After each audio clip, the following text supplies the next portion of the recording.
చదువుకు, గుర్తింపుకు, గౌరవానికి నోచుకోలేని వర్గాలు, పశువుల కంటే హీనంగా చూడబడ్డ ఈ వర్గాలు వాళ్ళు అన్ని రంగాల్లో ఉన్నత స్థాయికి వస్తున్నారు. వాళ్ళు ఉన్నత స్థాయికి వస్తుంటే మేము చూస్తూ ఊరుకోవాలా అని జీర్ణించుకోలేని శక్తులు, వ్యక్తులు, వాళ్ళని ప్రోత్సహించే శక్తులే ఈ దాడికి పాల్పడ్డారు. దాడికి పాల్పడ్డ వ్యక్తులకు ప్రత్యక్షంగా పరోక్షంగా ఆ శక్తులే ప్రోత్సాహం ఇచ్చినాయి. ఇప్పుడు మీ అన్నగా చెప్తున్నా, నిన్న మన సీజే గారు, గవాయి గారు మన ఆంధ్రప్రదేశ్కి వెళ్ళాడు. ఆయన మాట్లాడుతూ చెప్పిన విషయం ఇప్పుడు నేను మాట్లాడిన దాంట్లో వర్తిద్దాం. తను ఏమాత్రం దాపరికం లేకుండా నేను అమరావతిలో మాట్లాడిన విషయాలు మనకు స్పష్టంగా ఉన్నాయి. డాక్టర్ బాబాసాహెబ్ అంబేద్కర్ రాసిన రాజ్యాంగం వల్లనే, ఇక్కడ మనం గమనించాలి, డాక్టర్ బాబాసాహెబ్ అంబేద్కర్ రాసిన రాజ్యాంగం వల్లనే నాలాంటి దళిత వర్గాలకు సంబంధించిన వాళ్ళు న్యాయవంతులు ఉన్నత స్థాయికి రాగలిగారు అని చెప్పి ఆయన చెప్పాడు. అంటే రాజ్యాంగం ద్వారానే ఆ ఉన్నత స్థాయి పదవి పొందిందని చెప్పాడు. తన వరకే చెప్పుకోకుండా ఇంకా కొన్ని ఉదాహరణలు కూడా తీసుకొచ్చేశాడు. ఆ ఉదాహరణలో రెండు స్పష్టంగా చెప్పాడు. ఈ దేశంలో కొన్ని వందల వేల సంవత్సరాలుగా ఊరికి దూరంగా నెట్టివేయబడ్డ దళిత వర్గాల నుంచే ఒకనాడు కేఆర్ నారాయణ దళితుడు, మొన్న రామ్నాథ్ కోవింద్ అనే దళితుడు ఈ దేశ రాష్ట్రపతి కాగలిగే స్థాయికి వచ్చిందంటే అంబేద్కర్ రాష్ట్ర రాజ్యాంగం వల్లనే ఆ ఉన్నత స్థాయికి వచ్చిందనే విషయం గుర్తు చేశాడు. తన వరకే చెప్పుకోకుండా ఆ రాజ్యాంగమే ఈ దేశ ప్రథమ పౌరుల స్థానాన్ని తీసుకొచ్చింది దళితులని చెప్పాడు. ఈ రోజు ఒక మహిళ, అందులో ఒక ఆదివాసీ మహిళ ఈ దేశంలో రాష్ట్రపతి కలగలిగిందంటే అంబేద్కర్ రాష్ట్ర రాజ్యాంగం వల్లనే ఈ స్థానం దక్కిందని చెప్పాడు.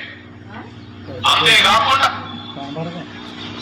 ఈ దేశంలో రాష్ట్ర ప్రభుత్వాల వ్యవస్థలో చీఫ్ సెక్రటరీ కీలకమైన స్థానం, పోలీస్ యంత్రాంగంలో డీజీపీలది కీలకమైన స్థానం. ఆ స్థాయిలో కూడా దేశంలో ఆ స్థాయికి దళితులు కొంతమంది ఎదిగిపోరు అంటే అది రాజ్యాంగం ద్వారా మేము ఎదిగామని చెప్పాడు. ఒక మాటలో చెప్పాలంటే ఆయన చెప్పిన పరిభాషలో కొన్ని వందల వేల సంవత్సరాలుగా ఊరికి దూరంగా నెట్టివేయబడ్డ వర్గాలు, ఒక గ్రామంలోనే ఊరికి అవతల నెట్టివేయబడ్డ వర్గాలు, వాళ్ళకు ఊరిలోకి రావడానికి కూడా స్వేచ్ఛ లేని అంటాంతరం గురైన వర్గాలు అదే గ్రామంలో ఒక ప్రథమ పౌరుడుగా సర్పంచ్ మొదలుకొని దేశ రాష్ట్రపతి దాకా ఎదిగిందంటే కేవలం అంబేద్కర్ రాష్ట్ర రాజ్యాంగం వల్లనే ఎదిగిందని చెప్పి చాలా గొప్పగా మాట్లాడారు. అవి ఈ రాజ్యాంగం అంటే గిట్టని వాళ్ళు, ఈ రాజ్యాంగం ద్వారా ఈ దళితులు ఉన్నతానికి వస్తున్నారు, గిరిజనులు ఉన్నతానికి వస్తున్నారు, బలహీన వర్గాలు ఉన్నతానికి వస్తున్నారు, మహిళలు ఉన్నతానికి వస్తున్నారని జీర్ణించుకోలేని వర్గాలు వాళ్ళు ఏ స్థాయికి ఎదిగినా వాళ్ళను అవమానించడం, వాళ్ళు ఏ స్థాయికి ఎదిగినా వాళ్ళ పట్ల దాడులకు పాల్పడడం అనేది మొదటి నుండి జరుగుతున్నది. ఈరోజు మీ అన్నగా చెప్తున్నా, ఈ దేశ ఉన్నత న్యాయ వ్యవస్థకు చీఫ్ జస్టిసే కీలకమైన పాస్. అట్లాంటి ఒక చీఫ్ జస్టిస్ తన సొంత రాష్ట్రం వెళితే, అట్లాంటి చీఫ్ జస్టిస్ మహారాష్ట్ర తన సొంత రాష్ట్రానికి వెళితే ప్రోటోకాల్ పాటించే అధికారులు ఆ రాష్ట్రంలో లేకుండా పోయారు. చీఫ్ జస్టిస్ ఎక్కడికి వెళ్ళినా ఉన్నత అధికారులు ఆయనకు అందుబాటులో ఉన్నారు.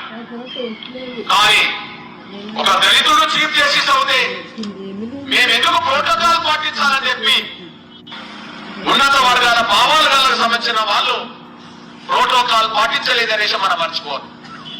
అవమానం జరిగింది. ఇదే అవమానం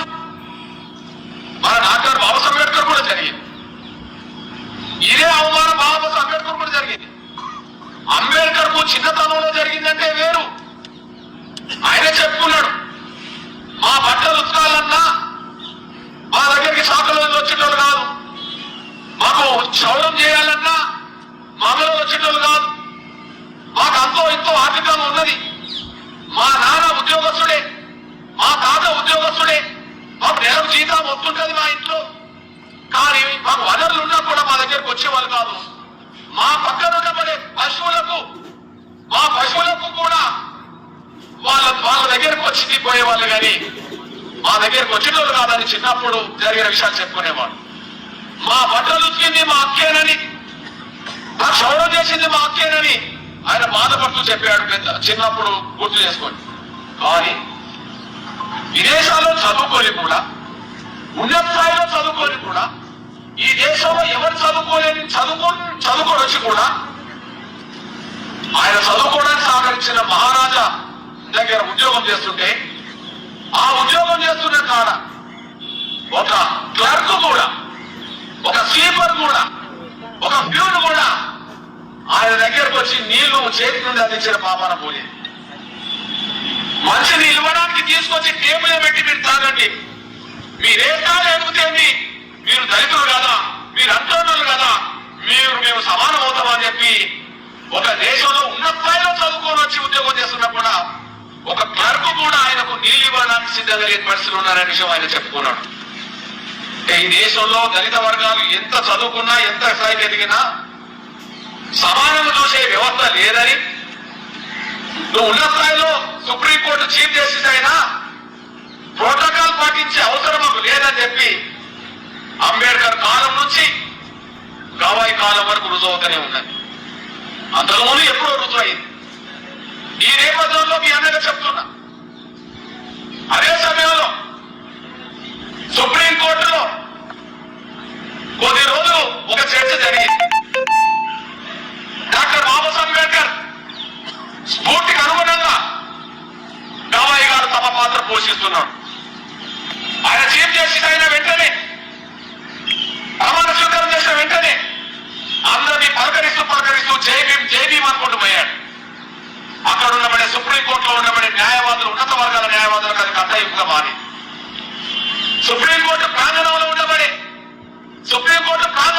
అంబేద్కర్ విగ్రహం దగ్గరికి వెళ్ళి ఆయన పాదాల మీద పూలు చల్లి పాదాలకు నమస్కారం పెట్టి, మీలాంటి మహనీయుడు రాష్ట్ర రాజ్యాంగం వల్లనే నేను ఈ స్థాయికి వచ్చానని చెప్పి ఆయన వినతి